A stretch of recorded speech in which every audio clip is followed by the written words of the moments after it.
Welcome to The Thing About Austen, a podcast about Jane Austen's world. I'm Dan. And I'm Diane.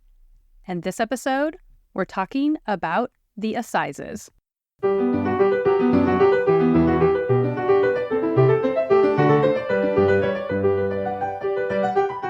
So before we dive into today's episode, we do have a few bits of business to cover.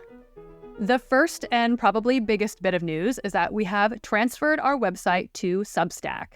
There were a few reasons for this.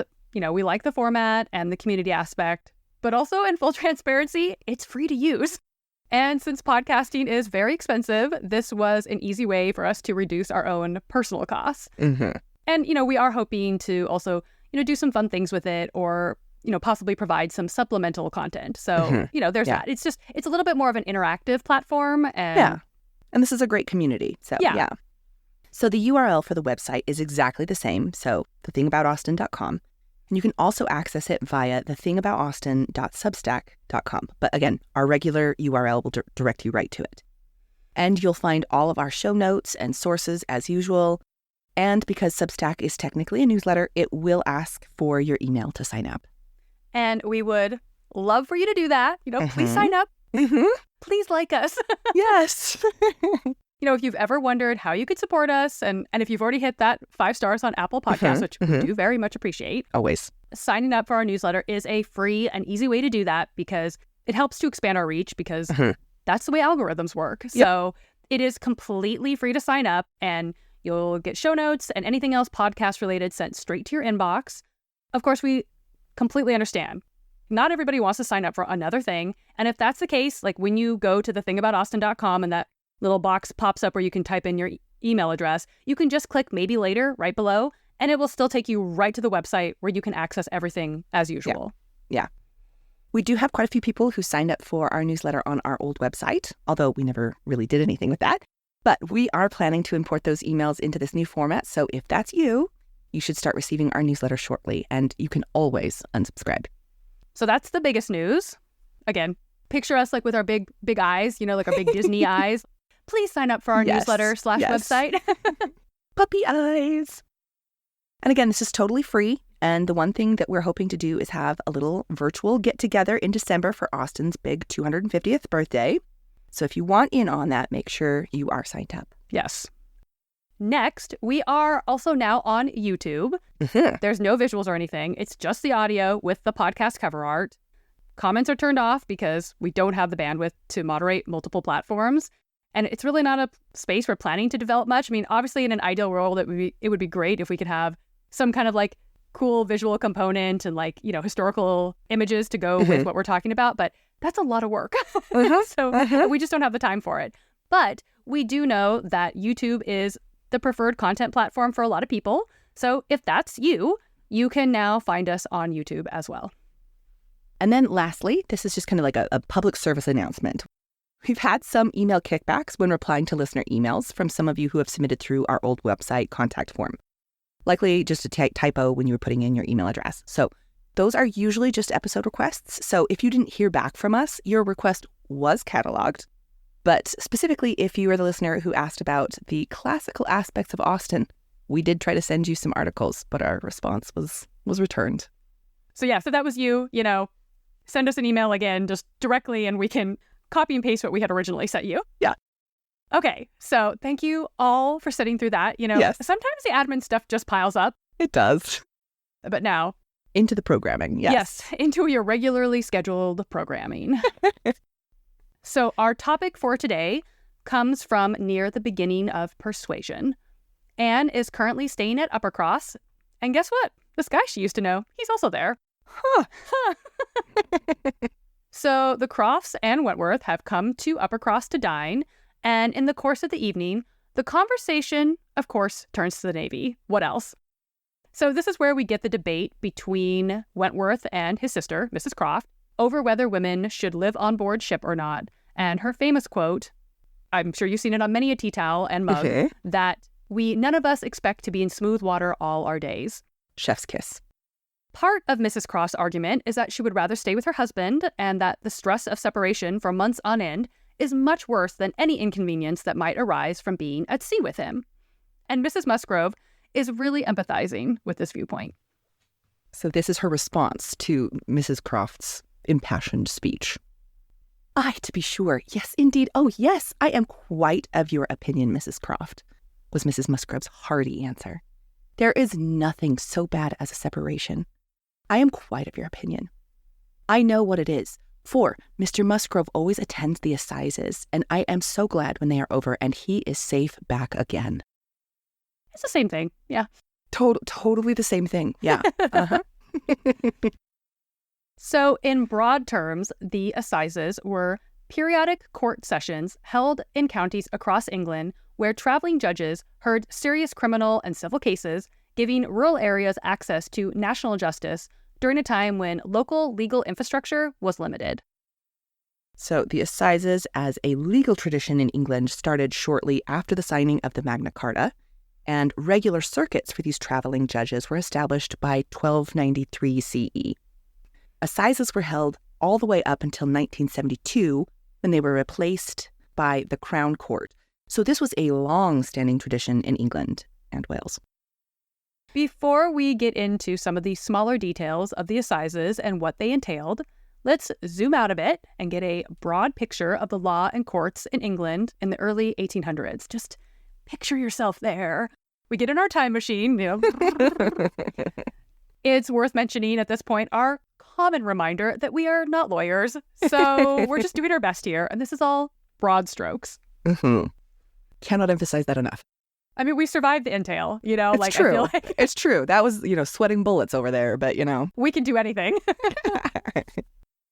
According to Daniel Poole, in his book, What Jane Austen Ate and Charles Dickens Knew, there were three kinds of law in England at the beginning of the 19th century: common law, equity law, and church or canon law. And so we're focusing on common law. Poole describes common law as the, quote, everyday law of the land, and that, quote, as a rule, it was common law to which people turned to determine if a contract was good, if someone were guilty of murder, or if the land that they disputed ownership of with their neighbor was theirs or his. And there were three courts that dealt with common law cases. First was the King's Bench, which heard criminal cases. Next was the Exchequer, which heard cases about money. And third was the Common Pleas, which heard disputes between individuals. And the judges for each of these branches generally held court in Westminster Hall in the Houses of Parliament during the 4 terms, or sessions, which were Michaelmas, Lent, Easter, and Hilary. However, when they were not sitting in London, according to Poole, quote, some of the judges went circuit riding to the hinterlands, where, adorned in magnificent scarlet robes, they held the Assizes. These were the periodic itinerant sessions at which the London judges heard civil and criminal cases that were too difficult or too grave for local magistrates. Something about the robes is really, that's just really sticking out. It's like, you almost get this image of like the Magnificent Seven riding into town, the robes flapping in the air. Yeah, there's like a kind of like superhero connotation going on there. Yes. Mm-hmm. Poole was having fun with that description. Mm-hmm. So outside of London, on that local level, justices of the peace were the ones dispensing rulings at petty or quarter sessions. In Persuasion, Austen makes reference to the quarter sessions, which is where Mr. Shepherd meets Admiral Croft, which then leads to the Crofts leasing Kellynch Hall from Sir Walter, and we will come back to that a little bit later. According to Deidre Lynch, in her notes on the Oxford World's Classics edition of Persuasion, quote, civil and criminal trials were conducted under the auspices of the county courts, whose quarterly sessions in towns such as Taunton, the county seat of Somerset, would bring together the county's professional men and country gentlemen in their guise as justices of the peace and as jurymen. At the quarter sessions, they would rule on cases that they could not handle independently. But, as Poole notes, quote, cases that were too complicated or capital in nature were held off for the Assizes. So day-to-day stuff, they're just like making the call. Then they've got their quarter sessions where they all kind of get together and be like, well, what do you think about this? Then they're like, too big for us. Kick it up to the Assizes. We've got to get those guys in the scarlet robes. They'll know what to do. So now let's focus on the kind of logistical side of the Assizes. We're going to talk about paperwork, road trips, and itinerary. And the reason why we're talking about all of this is because the Assizes were a logistical monster and a social event all rolled into one. It's a party, you know? Mm-hmm. It's a party where business is happening. Yes. It's the mullet of the justice system. That's right. So before any travel began, each assize required a formal commission from the Crown naming judges and authorizing them to conduct trials. These commissions were prepared by the clerks in Westminster and passed through a detailed bureaucratic process, which we're not going to go into, but, there was a lot. According to J.S. Cockburn's book, A History of English Assizes, 1558 to 1714, the clerk of assize was responsible not only for the maintenance of records and organization of trials, but for the physical and administrative transportation of the circuit court across rough roads. It was no small feat to carry the paraphernalia of justice, robes, again, those flapping scarlet robes, robes, documents, seals, and provisions across hundreds of miles. So once this show hits the road, the assizes then become a real event, right? So the judge on his circuit, he doesn't just quietly roll into town. According to Cockburn, quote, at the border of the first county on each circuit, the judges were met by trumpeters and the sheriff's bailiff. And several miles out from the assize town, the welcoming committee expanded to include the sheriff himself, local officials, and members of the county gentry.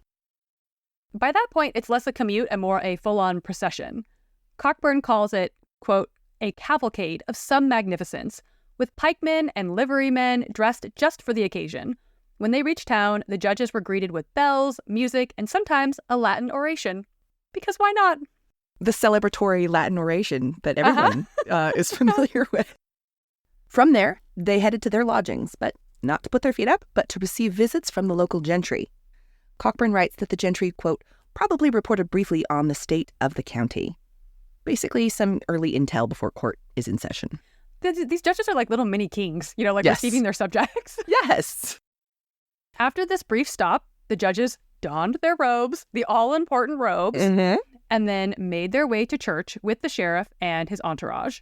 The minister read prayers, and the sheriff's chaplain delivered the assize's sermon, after which the judge would head to the court and open the assizes.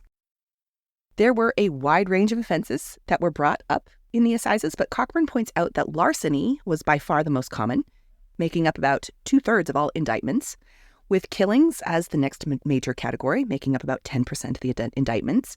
And, during the time period that he's covering, witchcraft was, the third most popular as 5% of the indictments, though that dropped off quite a bit in the late, 17th century. Treason, bigamy, assault, piracy, and all other indictments generally made up the remaining categories. The assizes were also a big draw for public spectacle, as one can imagine.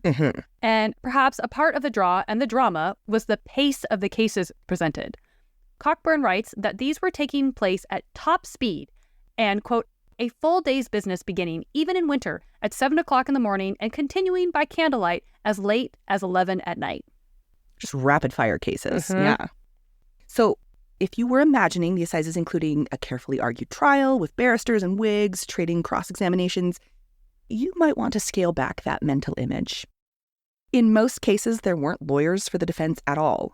According to Cockburn, the accused commonly had, quote, no counsel, no notice of the evidence against him, and no opportunity to frame his defense, which meant that trials really quickly degenerated into something chaotic. Lots of just argument. From there, witnesses, usually the victims or parish constables, would speak. The jury of local men would listen, and the judge weighed in on everything. And that was that. Some trials lasted less than 10 minutes. It had a lot of flaws and opportunities for bias and corruption. But one thing you could say about it was that it was a system built for speed, volume, and symbolic authority. I mean, the robes are not there for nothing. It maybe wasn't getting the job done well, but it was getting the job done. It was being done, yes. And most of these crimes tried at the assizes were felonies, which meant that they were tried under what was described colloquially as the Bloody Code. So named because during this era, over 200 offenses were technically punishable by death. Alternative sentences included transportation to a penal colony, whippings, fines, etc. Wide list. According to Cockburn, however, meaningful fines were rarely feasible as, quote, few rural criminals were capable of supporting them. According to Violet Fenn in her book, Secrets and Scandals in Regency Britain, Sex, Drugs, and Proxy Rule, quote, it's now believed that around 60% of recorded death sentences of the time were quietly commuted to either transportation or imprisonment. On some occasions, the judge would reframe the crime itself in order to bring it down to a slightly less severe category.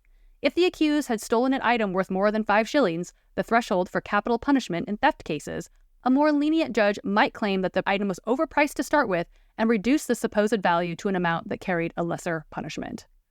We're dealing with very harsh sentencing here. Yes. For nominally small crimes, a lot of the time. Yeah. So when local magistrates criticized this kind of leniency when these judges were trying to find these kinds of loopholes. Leniency in quotes, you know? Yeah, leniency being very arbitrarily used here. Cockburn points out that they, quote, failed to comprehend the sterility of a system, which in practice allowed no meaningful punishment short of death. It's kind of an all or nothing, basically. Mm-hmm. Yeah, you don't have a lot of options. Mm-hmm. If your second best option is transportation to Australia, it's not like that's not great either. Yeah, that's not lenient. That's not, that's not a small thing. So now let's bring all of this context back into persuasion. At the top of the episode, we read Mrs. Musgrove saying that Mr. Musgrove always attends the Assizes, and that she's so glad when they are over and he is safe back again. Alice Hustadter, in her article, Family Patterns in Persuasion, points out that as a Somerset squire, Mr. Musgrove is likely a local magistrate, which explains why he would attend the Assizes every time. Yeah. And again, it was also a big social event, so it makes sense that a man of his stature, whether he's going in official capacity or not, would attend this. Mm-hmm. Yeah. Austen also makes it clear that these would be the Assizes at Taunton. Early in the novel, Mr. Shepherd meets Admiral Croft at the quarter sessions in Taunton, which is how the Crofts end up leasing Kellynch. Taunton, specifically in the context of the Assizes, has a very loaded historical context. And Austen seems to want us to notice this, since she mentions Taunton 4 times in this chapter and 6 times throughout the novel. Mm-hmm. According to Margaret Ann Doody in her book, Jane Austen's Names, Riddles, Persons, Places, Taunton is the county seat in Somerset and, quote, the most important town near Kellynch and Uppercross. And while all this seems benign, for Austen's readers who knew their history or who grew up anywhere near Somerset, the location might have landed with a bit more weight because Taunton was the site of a brutal legal crackdown in English history called the Bloody Assizes of 1685. During the Monmouth Rebellion, the Duke of Monmouth landed in Lyme Regis, then garnered a lot of local sympathy and support in Somerset, including Taunton. Because of this treasonous support, Doody writes, Taunton was the scene of some of the worst retributive sentences against the common people during the Bloody Assizes. At Taunton alone, more than 500 people were put on trial for their support. Judge George Jeffreys was particularly cruel in his mass sentencings and became known as the hanging judge. Many were sentenced to hanging, others were transported, sent to penal colonies. Bodies were publicly displayed afterwards. Punishment was meant to not just discipline, but terrify. So when Austen mentions the Taunton quarter sessions in Persuasion, then later the Assizes, she's describing the perfectly ordinary workings of local justice in her own time. But that place, Taunton, was already layered with meaning. Even more than 100 years later, the memory of the Bloody Assizes likely lingered, especially in this area of England. This might in some way give more context to Mrs. Musgrove's statement that she's always relieved when her husband returns safely from the Assizes. So let's zoom out again and remember that this statement is an exchange between Mrs. Croft and Mrs. Musgrove. Mrs. Croft has just described what was a real hardship of her married life, in a married life that was otherwise like full of bliss, right? And that is being left alone in Deal while Admiral Croft, then Captain Croft, was serving in the North Sea. She says, I lived in perpetual fright at that time, but as long as we could be together, nothing ever ailed me. So it's very sweet, and like it's just an insight into their relationship, right? Like, yes. They just want to be together. Yes. We love them. I just need to always let people know we love the Crofts, okay? We're very pro Crofts around here. Yes. So then when Mrs. Musgrove responds to that description with her like, oh yeah, I totally know what that feels like, it's a bit unexpected, and we have to say it's a little bit funny because, Admiral Croft is commanding warships and Mr. Musgrove is attending the court sessions in Taunton. These are not the same thing. It's not exactly the same stakes. It's not a one-to-one here. It's just not. Yeah. And, we have to say, like, Mrs. Musgrove is is generally a lovely woman. She's not at all a Mrs. Elton type, right? No. It's not coming off as sort of like malicious or competitive or like, oh, well, let me tell you about what I have going on. My one-upsmanship is really on here. It's not coming off like that, but it is still, like when someone shares something that's going on with them, and then there's always that one person who says something that they think it's the same, but it's like not even close. And this would be a good example of that, right? Like, the comparison is so mismatched that it just feels kind of ridiculous. Like, she's obviously being very sincere here, but also demonstrating that she doesn't really get it. Yeah. And while we don't want to diminish Mrs. Musgrove for feeling unsettled while her husband is away, after all, travel could be dangerous, and there was a history of violence associated with the Assizes, especially in Taunton. But magistrates, ostensibly, like Mr. Musgrove, would be in a position of power and safety at these Assizes. So the possible danger of Mr. Musgrove attending the Assizes feels very different from Admiral Croft dealing with the dangers of being at sea, at war, on top of being away for a much, much longer time. So, possibly an internal eye roll moment for Mrs. Croft. She's so kind. She doesn't call her on it, but it's like, I also love that in this moment, Austen is writing this. We've had this great scene with Mrs. Croft, and then we get Mrs. Musgrove being like, yes, I totally know what that's like. And then Austen just like immediately cuts to like moving on. Right. Sort of no commentary. Yeah, this is also the same chapter where we have Wentworth having to pretend that her son was actually a good sailor when he Dick really Musgrove was not. is totally a great guy. Sure, not a problem. So Mrs. Musgrove seems to be like one of those people who's like very sweet and well-meaning. Yes. But she's just kind of like off in her own world, Yes. And that Wentworth and Mrs. Croft are just kind of being like, we're just going to let that one sit. We're just going to keep moving forward. Like, just going to roll with it. Yep. Your son was a great, great guy. And And the Assizes are totally the same as my husband being at war. Yeah, it's the same. Yeah. Again, we do like Mrs. Musgrove. We just, we just can also see the disconnect. Yeah. Yeah. I mean, it does seem like Austen means for it to be, it's a bit of a comedic moment here. Yes. Agreed. But also, at the same time, possibly a little bit of a family Easter egg. So, before we wrap up, we can't leave Taunton without mentioning one very personal scandal connected to the Austen family. In August 1799, Jane's wealthy aunt, Mrs. Jane Lee Parrott, again, everybody had the same names during this time. Yes. So, Mrs. Jane Lee Parrott was accused of stealing a card of white lace from a shop in Bath. As Fenn writes, this wasn't some minor misunderstanding. Quote, on the 29th of March, 1800, Mrs. Jane Lee Parrott, an aunt of Jane Austen, appeared at the Spring Assizes in Taunton, Somerset, having been accused of stealing a card of lace worth £1, a value that carried with it huge potential punishment. That value, 20 shillings, was enough to make it grand larceny. Yeah. It's not a small thing, right? So the details are murky, but the stakes were high. I feel like we're doing like a true crime podcast. I know. It does like setting the scene on this date, The tone of the podcast has completely changed, everybody. We're going a different direction. Oh, goodness. It does have that vibe.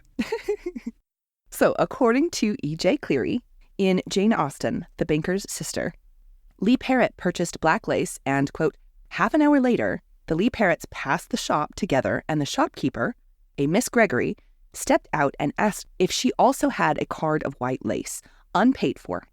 Mrs. Parrott denied it, and when a card of white lace was found along with the black in her paper parcel, she assumed it must have been a mistake on the part of the shop assistant, Charles Philby. And even here, this is like one of those examples of what we were saying where the details can be murky because like in some accounts, it was found in her parcel. In other accounts, it was found in her pocket, which seems much more damning, So yes.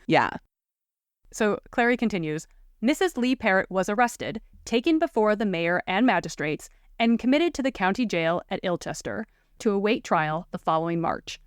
So this very grand, very connected woman ends up in jail. Not a cell, but not exactly comfort either. Yes. Paula Byrne, in The Real Jane Austen, A Life in Small Things, points out that, quote, thanks to their wealth, the Lee Parrotts were able to secure accommodation in the jailkeeper's own house, so conditions were not so bad as they might have been. Although certainly far from luxury, they were typically used to. And Mrs. Lee Parrott described the prisoner keeper's home as full of, quote, vulgarity, dirt, noise from morning to night. And there are a lot of capitalizations in that quote, by the way. I think she was making a point. The Austen family was obviously distressed by the situation, and Mrs. Austen offered to send Jane or Cassandra to keep their aunt company more than once, but Lee Parrott continually refused, not wanting to subject Jane and Cassandra to the conditions or to the spectacle of being, quote, gazed at in a public court. Again, Mrs. Austen, like, are you sure you want one of my daughters? Like, I'll send them over. I'm retired, but my children are available. I'm busy with my potatoes, but either of my daughters, I am happy to send them your way.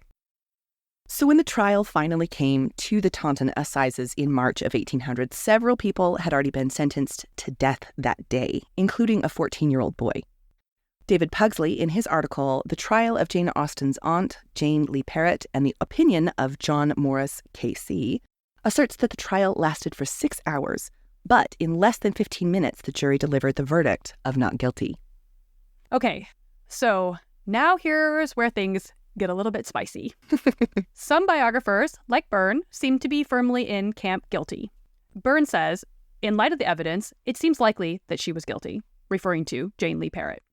According to Byrne, Lee Parrott's own lawyer, Joseph Jekyll, considered her a kleptomaniac and, quote, the plausibility of her guilt is underlined by the fact that her 4 defense lawyers did not bring a blackmail charge against the shopkeeper. And remember that blackmail bit. We will return to that in just a moment. Byrne also mentions a rumor that Lee Parrott tried to steal plants from a Bath greenhouse a few years later, and also asks us to consider the following. Quote, one wonders why Mr. Lee Parrott made plans for deportation if he thought his wife innocent. Dun, dun, dun. He's just being prepared, you know? He's like, let's prepare for all the possibilities. Hope for the best, plan for the worst, exactly. You know? But Cleary paints another picture. The shop was bankrupt. Philby was a thrice bankrupt debtor in a relationship with Gregory, and this exact trick, slipping unpaid goods into a parcel, had been used before. As she writes, quote, unsavory information about the haberdasher's business began to surface. That's a whole bunch of drama happening underneath the surface. And the thinking was that part of their scam in doing this was that then to blackmail the person and basically be like, well, you pay us and we won't. Yeah. Press the charges. Basically. Mm-hmm.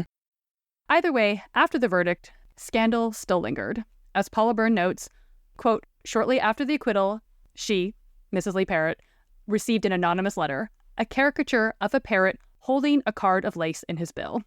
I mean, that's a rough one. That's rude. Yeah, that's just rude. But the pun, points for the pun, but rude. On the one hand, really good visual pun. On the other hand, that's not nice. Yeah. And the scandal was preserved in a 2-shilling trial pamphlet sold by Bath's Mr. Crutwell, who had no shame in monetizing it. You know how we feel about a pamphlet. Definitely worth mentioning, always, right? So Lucy Worsley, in Jane Austen at Home, points out how, quote, you can comb the Austen family memoirs and find no reference at all to a key event that must have shattered the family. She's like, we're keeping this on the DL. Then Worsley speculates that it was simply too scandalous to mention in later years. But most importantly, as Fenn points out, one can only imagine how many people with less support and social standing found themselves either on the gallows or forced onto an overcrowded ship on the basis of nothing more than unprovable accusations and unreliable witnesses. And so, whether Lee Parrott was framed, forgetful, a compulsive kleptomaniac, her story shows just how thin that line is between privilege and peril in Regency England. Like that these courts, not foolproof, basically. Mm-hmm. And for something so minor that even if she had stolen it on purpose, it's such a small amount. Yeah. That it could completely derail her life. Yeah, that you could be hanged for that. Yeah. Yeah. So, it's a lot that Austen is bringing to this mention of the Assizes in Taunton when she puts this in Persuasion. It's a very loaded personal and historical context that Austen brings to that mention. Yeah, for what seems like a passing reference. And this is why we love Austen, right? Like we can just there's a lot going on there. There's a lot. Well, if you have any thoughts on the Assizes, we would love to hear from you. You can find us on thethingaboutausten.com, which is now a Substack newsletter. Again, that's where all of the show notes for this and past episodes are. You can also find us on Instagram at thethingaboutausten and email us at thethingaboutaustin@gmail.com. And you can also check out our merch for the podcast on Redbubble. Go to aboutaustin.redbubble.com. Stay tuned for next episode when we'll be talking about Lady Catherine's Windows with Dr. Emily Davis Hale. Thanks for listening. Bye!